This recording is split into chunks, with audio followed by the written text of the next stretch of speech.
So a few days ago, my wife and I flew from San Francisco to Munich. We flew Lufthansa, business class, which by the way is a very efficient way to lose an entire day in comfort. You board in California on a Tuesday afternoon, you drink something civilized, you eat something that pretends to be dinner, you watch half a movie, you try to sleep. You wake up somewhere over Greenland, wondering how time zones actually work. And then you land in Munich in the evening, already dark. An entire day just gone, deleted. It's one of those uniquely transatlantic experiences. You leave on Tuesday, you arrive on Wednesday night. Wednesday never existed. It was absorbed by the Atlantic Ocean. And as we step off the plane, it's dark, it's cold, that very crisp, organized darkness that feels unmistakably German. Everything is precise, the airport lighting, the signage, even the silence feels regulated. We walk towards immigration. My wife hands over her Venezuelan passport. I hand over my Austrian passport. The officer looks at hers, stamp, minimal motion, clean, efficient. Then he looks at mine, pauses. He looks at my passport, me. He says something in German. Now I need to be very honest with you. I don't speak German.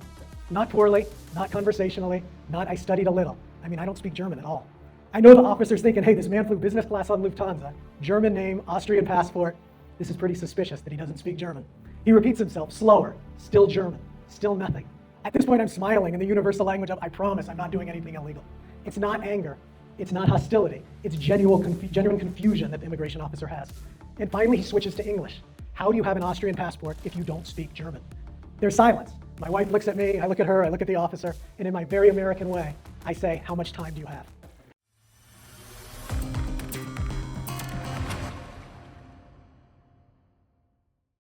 Every generation believes it has discovered freedom.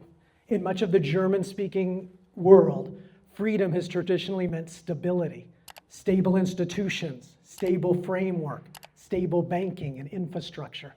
If something is written down, it is followed. If something is regulated, it is respected. There is something deeply civilized about that. In the United States, my generation defined freedom a little bit differently. Freedom became about mobility, work from anywhere, live in one country, bank in another, earn in another, collect residencies, the way some people collect frequent flyer miles. It felt revolutionary, but here's what I learned. Mobility is different than sovereignty. You can relocate physically, you can change your geography, but if you never change your structure, you haven't really accomplished anything. Freedom without structure is improvisation, and improvisation, while wonderful in music, is catastrophic in tax compliance. That's why I say Plan B is dead. Future belongs to people who design systems. Before sovereignty, I was actually a real estate developer in the United States. Large projects, layered financing, legal entities stacked carefully. Real estate teaches you something Germans instinctively understand. The foundation determines survival. If the structure is weak, the building collapses. If the legal entity is exposed, one lawsuit can end everything. In 2007, I experienced the real estate downturn. Liquidity vanished, markets froze overnight, and banks refused to lend. And I learned something uncomfortable. My entire life was tied to a single jurisdiction. One tax system, one banking system, one regulatory framework. When that system trembled, so did I. So I did the logical thing. I left. First, I went to Panama, and then after a few months to Buenos Aires. And it was in Argentina that my thinking fundamentally changed. Argentina is a fascinating place. If Germans trust systems, Argentinians expect them to fail. And somewhere between those two extremes lies the truth. In Buenos Aires, I have a simple concept. You don't anchor your entire life to one country. You have citizenship in one place, residency in another, business in another, banking in yet another. At first it felt really theoretical, then intelligent, and finally it felt necessary because the world was changing. We were already starting to see things like CRS, automatic exchange of information, beneficial ownership registries. You could no longer just have an offshore account. Everything had to be justified. And that's when I decided I needed to pursue a second citizenship. Sitting in Buenos Aires, I remembered something from my childhood. My grandfather had died when my father was 5, And because of that, my father grew up knowing basically nothing about his family history. Then decades later, my grandma received a call from the post office. They had discovered return letters that had been sitting there for almost 40 years. They were addressed to my grandfather from Vienna. They were love letters from a woman who was not my grandmother. My father flew back to retrieve the letters, and what unfolded was extraordinary. Before World War II, my grandfather had been married to another woman in Vienna and helped raise a boy there. And after the war, he left Europe to start over in America. So when I was a small child, my father took me to Vienna to track down the woman and this man who had been raised by his father. Imagine that moment, my father, who lost his father at 5, standing in front of now an old man who was raised by his father. They weren't biologically related, but connected through history. And that memory stayed with me. So years later, I traced down all the documents, and I discovered something remarkable. My grandfather had never naturalized as a US citizen. And under Austrian law at the time, my father was born an Austrian, even though he never knew that he was in fact Austrian. And because of this, the chain had never been broken, so I was Austrian too. I applied for confirmation of my citizenship. The process was precise, document-driven. There is something deeply reassuring about Austrian bureaucracy. It respects paperwork more than personality. And when it was approved, I didn't gain something new. I confirmed something that had always existed. Citizenship is identity. Structure is strategy. But here's the critical point. The passport was leverage, not the complete solution. Structure is what gives you the resilience. A passport doesn't optimize taxation, protect assets, align banking. It creates optionality. But optionality without structure just creates friction. The idea of Plan B made sense in the old world. You could hold a second passport, maybe a bank account offshore, and call it insurance. But the world has changed. Today, every country exchanges information, and every bank asks, where are you a tax resident? Every digital platform runs compliance checks. When someone says, I'm off the grid, today I actually laugh. If you have a bank card, you're on the grid. And so you must design, and design begins with structure, aligning residency, banking, business, so every part of your life tells a story. That's the difference between being a digital nomad and being sovereign. That triangle, residency, company, but banking, is where actual freedom is found. And two of the strongest foundations in that triangle are Paraguay and Panama.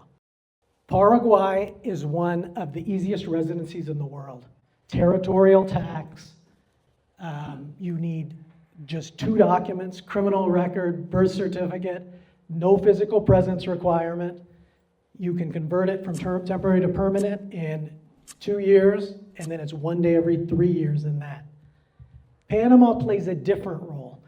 It's the financial engine of Latin America. Banks, foundations, corporate law, refined over a century.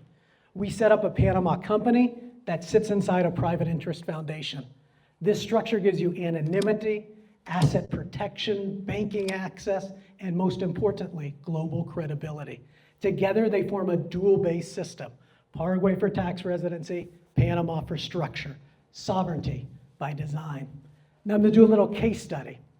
Let me introduce you to Maria, a business consultant from Spain, earning 6 figures online, but every time she looked at her bank statement, her numbers, it was a disaster because more than half her money was going to social charges and tax. She was being penalized for success.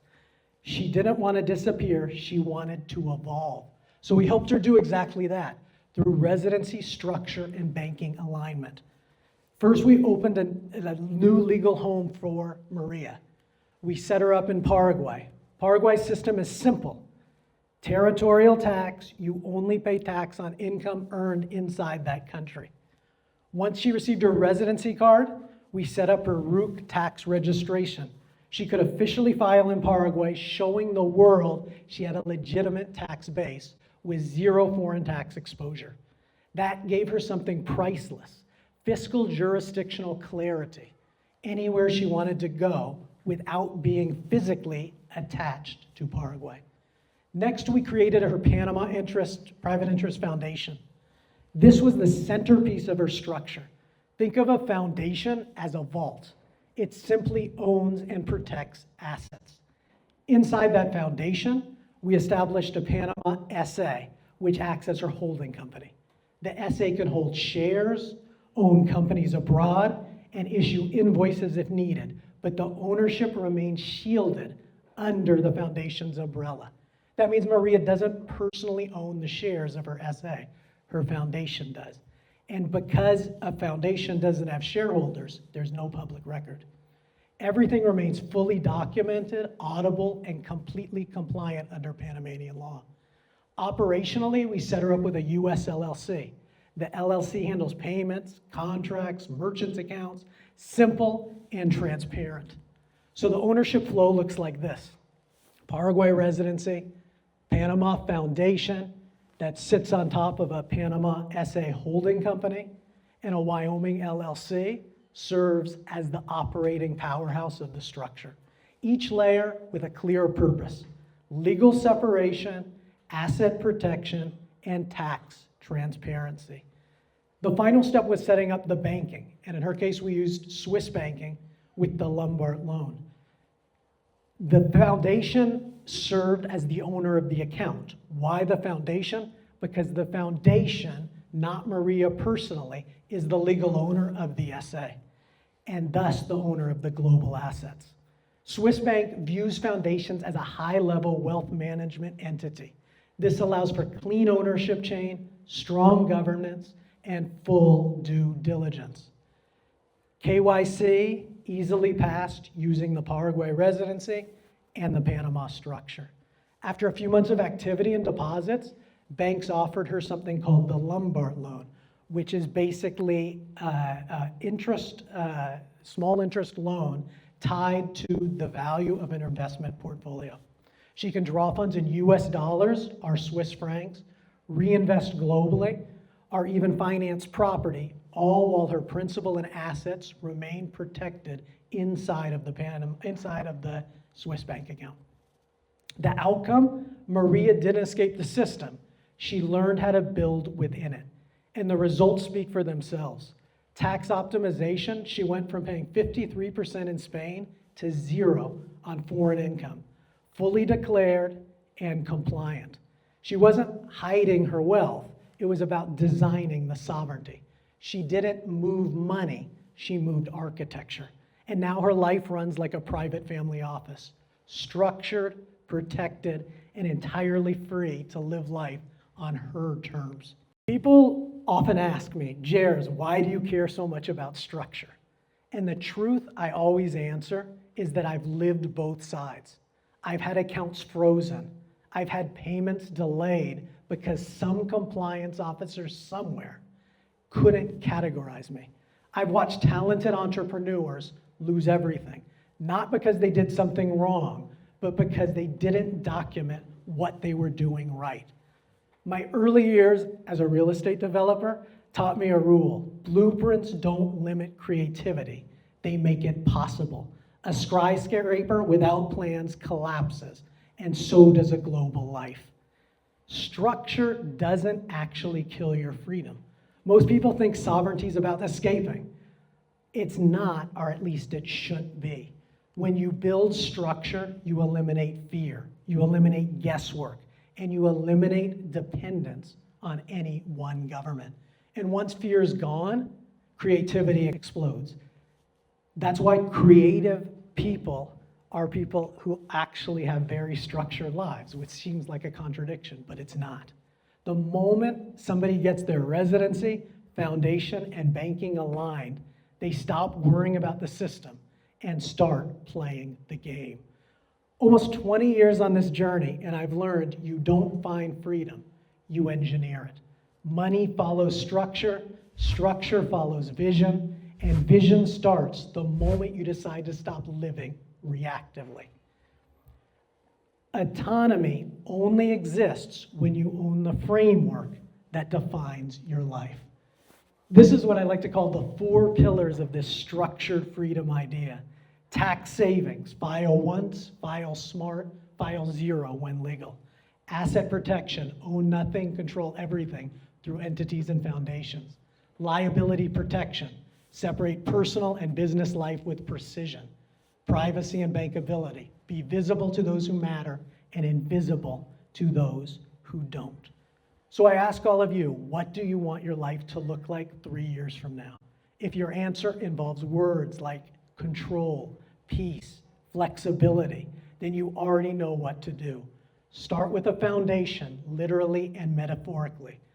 Build with Paraguay, a stable 0 tax base, and with Panama, the structural powerhouse. But most importantly, stop collecting Plan Bs and start building your Plan A. So let's return to Munich. Dark evening, entire day gone, jet lagged from business class efficiency. The officer looks at me. How do you have this passport? What he was really asking was, does this make sense? Sovereignty is about making your life make sense structurally. Does your residency, company, banking, citizenship, do those strategies all align? And when the answer is yes, you can stand calmly at immigration, even if you don't speak the language. This means the next time I land in Munich, I will once again smile politely and hope for English. But here's the irony. I don't speak German, yet I belong here legally. Because belonging in the modern world is not just cultural, it's structural. Plan B assumes collapse. Structure anticipates complexity. Plan B reacts, structure engineers. And if there's one thing this part of the world understands, it's engineering.